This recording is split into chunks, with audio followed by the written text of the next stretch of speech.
I, 32F, never thought I'd be in this situation. My whole world has been turned upside down, and I'm struggling to make sense of it all. Let me start from the beginning. I grew up in a small town in the Midwest, the youngest of 3 children. My parents were high school sweethearts who married young and stayed together through thick and thin. They set a high bar for what I thought a loving relationship should be. As a child, I was always a bit of a dreamer, with my head stuck in books and a tendency to see the best in people. This optimism served me well in many ways, but it also left me vulnerable to disappointment. When I was 18, I left my small town for college in the big city. It was exciting and terrifying all at once. That's where I met Liam, 32M. We were both lost freshmen, trying to navigate the crowded campus on the first day of orientation. We literally bumped into each other, spilling our campus maps and schedules all over the floor. As we scrambled to pick up our papers, we realized we had the same first class. We decided to walk together, and from that moment on, we were inseparable. Liam and I bonded over our shared love of obscure indie bands, our terrible attempts at cooking in the dorm kitchens, and our mutual feelings of being outsiders in the sea of seemingly confident college students. We were both a bit quirky and didn't quite fit in with the popular crowd. Over the years, our friendship grew stronger. We supported each other through tough times, like when Liam's parents divorced in our sophomore year, or when I bombed my first big exam and thought my dreams of becoming a journalist were over. We celebrated each other's successes too. I was there cheering in the front row when Liam's band played their first gig at a local dive bar, and he was the first person I called when I got my internship at the city newspaper. We were the kind of friends who could sit in comfortable silence for hours, or talk until the sun came up without running out of things to say. After graduation, Liam and I both landed entry-level jobs in the same city. I started as a junior reporter at a local news station, while Liam got a job at an advertising agency. We'd often meet up for drinks after work, commiserating over difficult bosses and impossible deadlines. On weekends, we'd explore the city together, trying out new restaurants or attending free concerts in the park. It was during one of these outings, about 2 years after we graduated, that I met my now husband, Alex, 34M. We were at a food festival in the city center. Liam had wandered off to check out a stall selling exotic spices, and I was in line waiting to try some gourmet tacos. Alex was right behind me in line, and we struck up a conversation about the merits of soft versus hard-shell tacos. He was charming, with a quick wit and an easy smile. When we finally got our tacos, he asked if I wanted to share a picnic table. I agreed, and we ended up talking for hours. Alex was everything I thought I wanted in a partner. He was successful, working as a software engineer for a growing tech company. He was kind, always remembering little details about my day or surprising me with my favorite coffee. And he seemed to adore me, looking at me like I was the most fascinating person he'd ever met. We started dating, and I was swept off my feet. Alex was romantic in a way I'd never experienced before. He'd leave little love notes in my coat pockets, surprise me with weekend getaways, and always made time for date nights no matter how busy work got. Within a year, he proposed. It was a perfect moment. He took me back to the food festival where we first met, got down on one knee right by that same taco truck, and asked me to spend the rest of my life with him. I was over the moon, and Liam was right there by my side through it all. He helped me plan the wedding, offering a man's perspective on everything from the menu to the music. He calmed my pre-wedding jitters, assuring me that Alex was a great guy and that we were perfect for each other. On the day of the wedding, Liam was my man of honor. He gave the most heartfelt speech I've ever heard, talking about our years of friendship and how happy he was that I'd found someone who loved me as much as Alex did. The wedding day was perfect. I remember looking at Alex as we said our vows, thinking how lucky I was to have found such an amazing husband and to have kept such a wonderful friend in Liam. Fast forward 5 years, and life seemed perfect. Alex and I had bought a beautiful house in the suburbs, complete with a white picket fence and a big backyard for the family we were planning to start. Our careers were thriving. I had worked my way up to lead anchor at the news station, and Alex had been promoted to senior software engineer at his company. Liam's life was going well too. He had found love with a woman named Emma, 30F, who he met at a work event. Emma was vivacious and creative, working as an art teacher at a local elementary school. They got married 2 years after Alex and I did, and I was thrilled to stand by Liam's side as his best woman. Everything changed last month. It was a Tuesday evening, and I was working late at the station, preparing for a big story we were breaking the next day. I decided to surprise Alex by coming home early, picking up his favorite Indian takeout on the way. As I pulled into our driveway, I noticed Liam's car parked outside. I thought nothing of it. Liam and Alex had become good friends over the years, often hanging out when I was busy with work. I walked in, ready to surprise them both with dinner. But the house was eerily quiet. I called out, but no one answered. As I walked upstairs, I heard muffled voices coming from our bedroom. I opened the door, and my entire world shattered. There, in our bed, were Alex and Liam. They sprang apart as soon as they saw me, but it was too late. The image was burned into my mind forever. Alex, the man I had promised to love for the rest of my life, tangled up with Liam, the friend I had trusted more than anyone else in the world. I don't remember much of what happened next. There was a lot of shouting, crying, and pleading. I threw Alex's clothes out of the window, watching as his expensive suits fluttered down onto our perfectly manicured lawn. I told Liam to get out of my house, unable to even look at him. They both tried to explain, saying it had only happened a few times, that they were confused about their feelings. But I couldn't listen. I felt betrayed, humiliated, and utterly broken. It's been a month now, and I'm still reeling. Alex has moved out, staying with a co-worker until he can find his own place. I've blocked both him and Liam on all platforms, phone, email, social media. I can't bear to see their faces or read their messages. Emma reached out to me a week after it happened, devastated and angry. Apparently, Liam had confessed everything to her too. We met for coffee, both of us shell-shocked and trying to make sense of how our lives had imploded so suddenly. Emma and I were never particularly close before, but now we're united in our grief and betrayal. I've lost my husband and my best friend in one fell swoop. The two people I trusted most in this world have betrayed me in the worst possible way. I can't eat, I can't sleep, and I can't stop replaying everything in my mind, wondering if there were signs I missed. Were they always attracted to each other? Was I just a convenient cover for their relationship? How long has this been going on? Work has become my only solace. I throw myself into my job, staying late at the station and volunteering for extra assignments. Anything to keep my mind occupied and avoid going home to an empty house filled with memories. I've started having panic attacks, something I've never experienced before. They come out of nowhere, in the middle of the grocery store, during a live broadcast, as I'm trying to fall asleep at night. My chest tightens, I can't breathe, and I'm overwhelmed with a sense of despair and loneliness. My family has been supportive, but they live far away and don't really understand the depth of my pain. My sister keeps telling me I'll find someone better, that I'm better off without Alex. But she doesn't understand that it's not just about losing my husband, it's about losing my best friend, my sense of security, my entire worldview. I don't know what to do now. How do I move forward from this? How do I ever trust anyone again? The loneliness is overwhelming, and I feel like I'm drowning in my own thoughts. Any advice would be appreciated. Update 1, it's been 3 months since my last post, and I wanted to give an update on my situation. First of all, I want to thank everyone for their kind words and support. Your messages have been a lifeline during this difficult time. After the initial shock wore off, I decided to take action. I hired a divorce lawyer, a tough-as-nails woman named Patricia who came highly recommended by a colleague at the news station. She's been guiding me through the process of ending my marriage to Alex. It's been a messy and emotional journey, but I'm determined to come out stronger on the other side. One of the most challenging aspects has been dealing with mutual friends and family. Many people were shocked when they found out what happened. Our annual 4th of July barbecue, which Alex and I usually hosted, became a point of contention. Some friends tried to remain neutral, inviting both Alex and me to their events. Others took sides.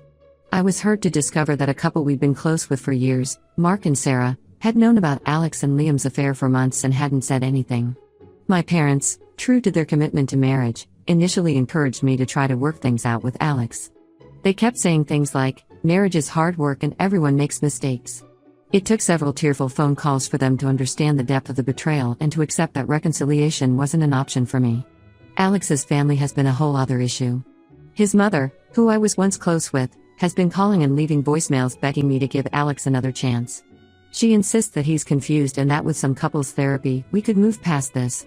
I've had to block her number for my own peace of mind. Emma and I have become unexpected allies in all of this.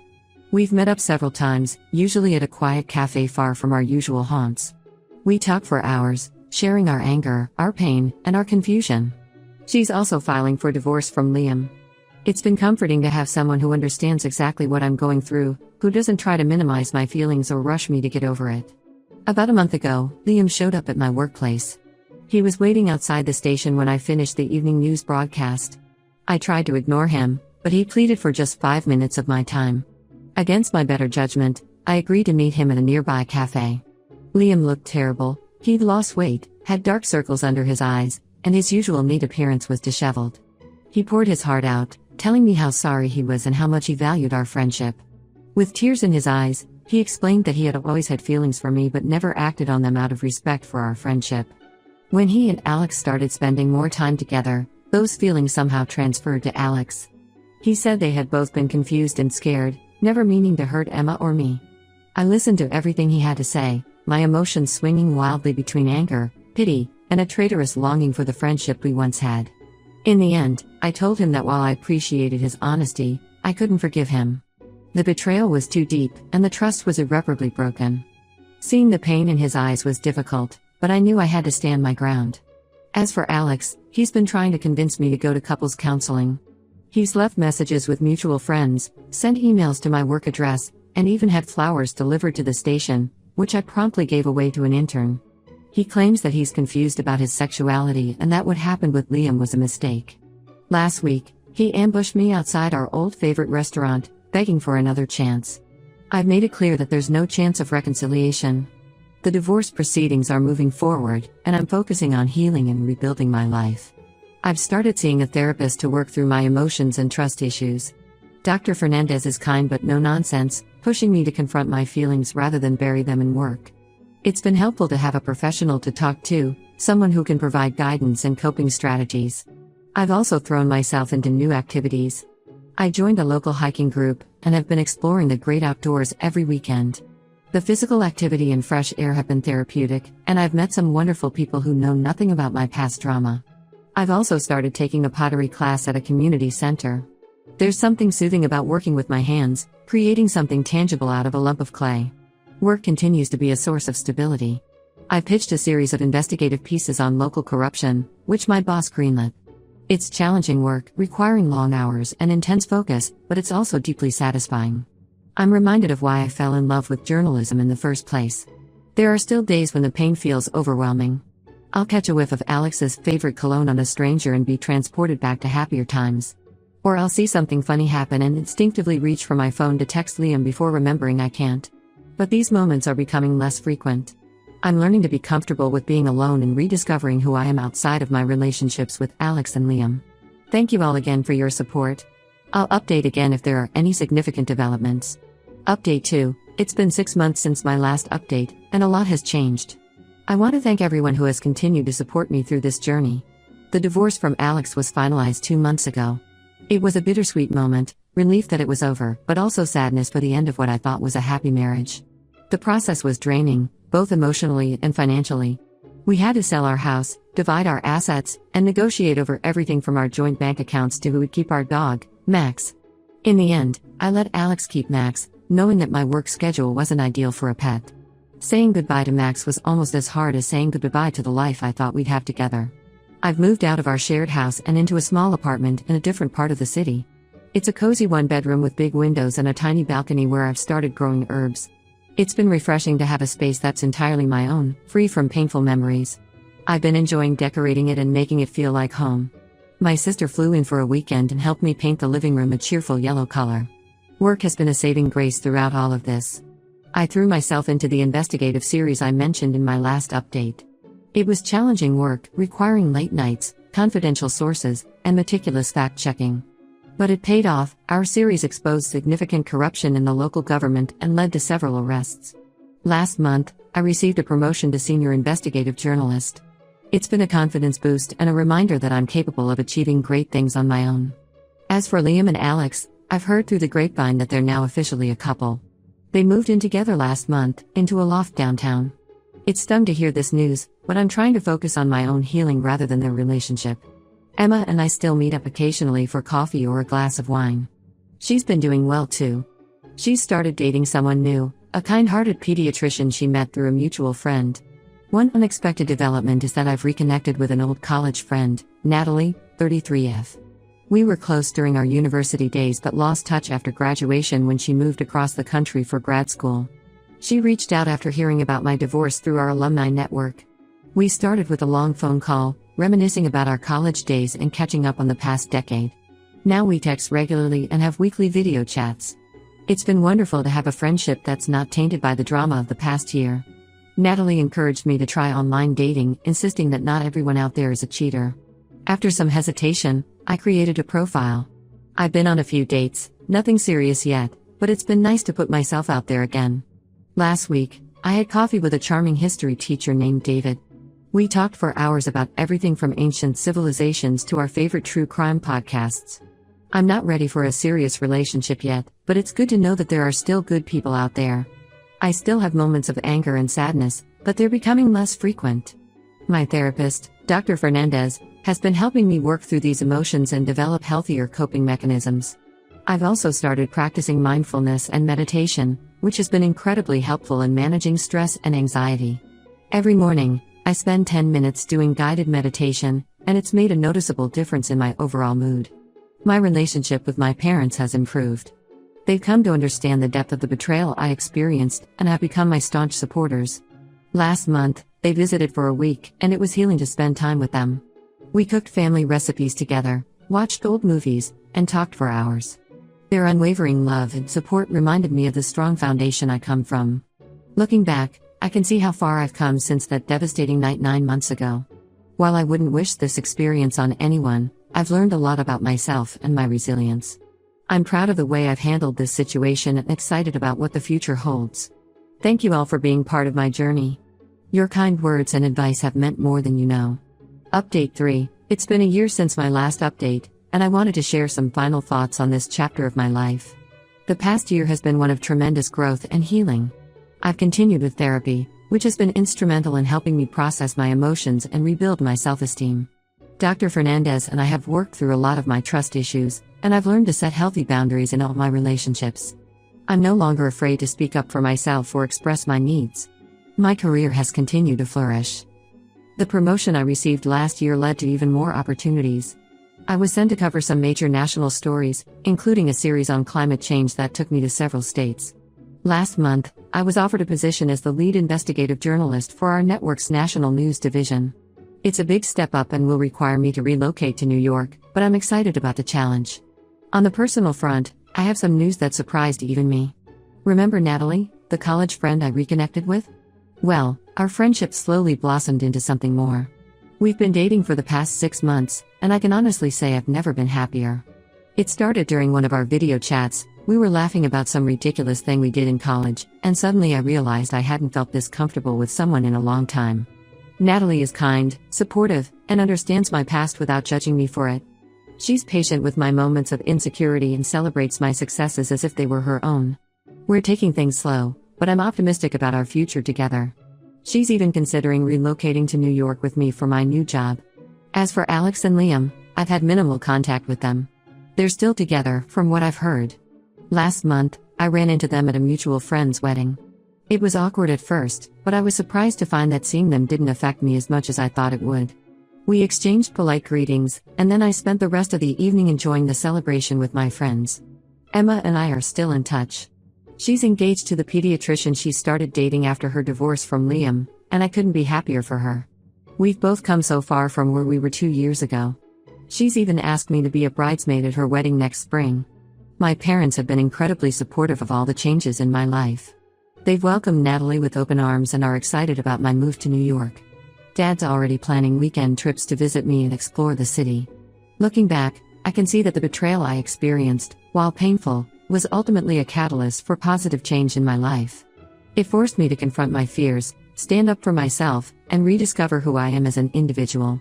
I'm stronger, more self-aware, and more appreciative of genuine relationships. To anyone going through a similar situation, I want to say this: it gets better. It may not feel like it now, but with time, self-reflection, and the support of true friends, you can heal and find happiness again. Trust your instincts, be kind to yourself, and don't be afraid to start over. Thank you all for being part of this journey with me. Your support and encouragement have meant the world to me. While this will be my final update on this situation, I leave you with a heart full of gratitude and hope for the future.